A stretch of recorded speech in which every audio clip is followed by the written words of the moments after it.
Old model steamboats in poor condition, part 12. Installing the radio control servos in the mahogany box that I made in the last episode. There is a right and a wrong way to do this, and I show the way that I do it. This is a compilation video, and all the clips are taken from the series A Model Steamboat Named Edith, which I made quite a while ago. If you want to see any of this in greater detail, then please watch the series. Fitting the radio control system, starting by fitting the rubber grommets to the servos. These rubber grommets that support the servos help prevent the transmission of vibration from the engine in the model to the servo's electronics or mechanical parts. And there is one aspect of this job that most people get wrong. This is the correct way to fit the brass eyelets.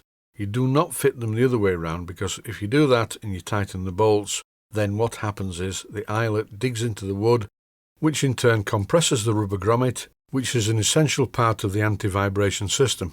With the brass eyelets and grommets fitted to all the servos and the servos firmly mounted in the unit, it's time to drill some pilot holes. When doing jobs like this, always drill pilot holes, because if you don't do that, it's very likely that you will split the wood as you tighten the screws in place.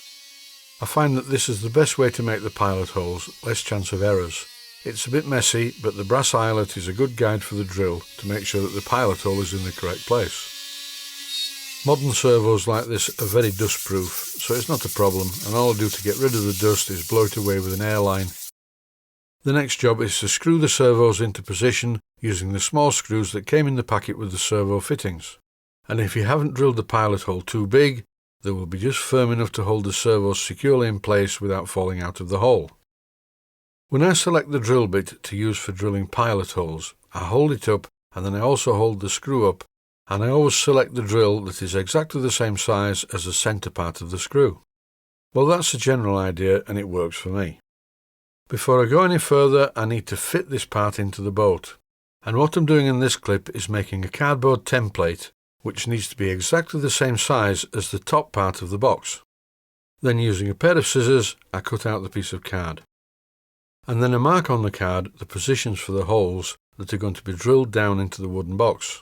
But I do not drill the holes at this stage. What I do is use the cardboard template on the deck of the boat and drill 4 holes through the deck, and then I drill corresponding holes in the wooden part, but I only do the front part of the box first. There is a reason for this. Once I've drilled the holes, I thread the holes 4BA. This is a 4BA tap, and it cuts the thread very easily into the mahogany.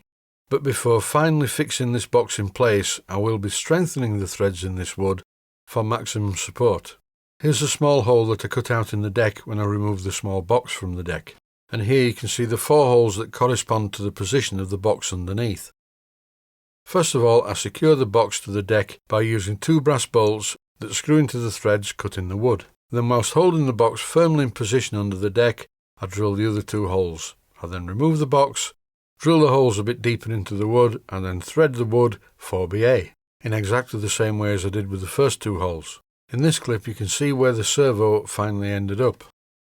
And once I've trimmed this green part, it will fit perfectly over the servo will operate the rudder, and all that you will see is just a push rod coming out of the green cover to an arm on the rudder.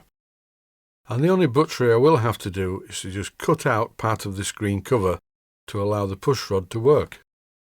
The main point of the exercise is to make it so that the radio installation is discreet, as in not immediately obvious.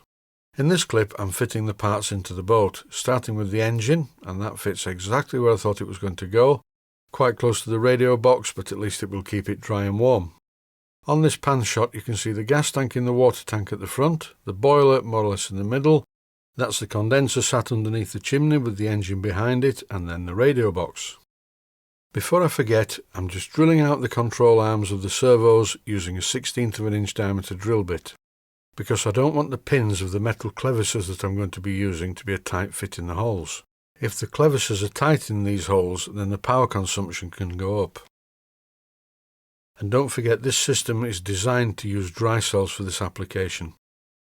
There now follows a really useful tip. Before fitting the servo control arms to the servos, it is essential to plug all the servos into the receiver in their corresponding holes, then turn on the radio transmitter, turn on the receiver, This will centre the rudder servo, and it will centre the throttle servo if you put the stick in the middle, making sure that the centre servo is definitely connected to the rudder channel, which is operated by the right hand stick on the transmitter. It's safe to fit the control arm on the servo, and as you can see, it's in the middle.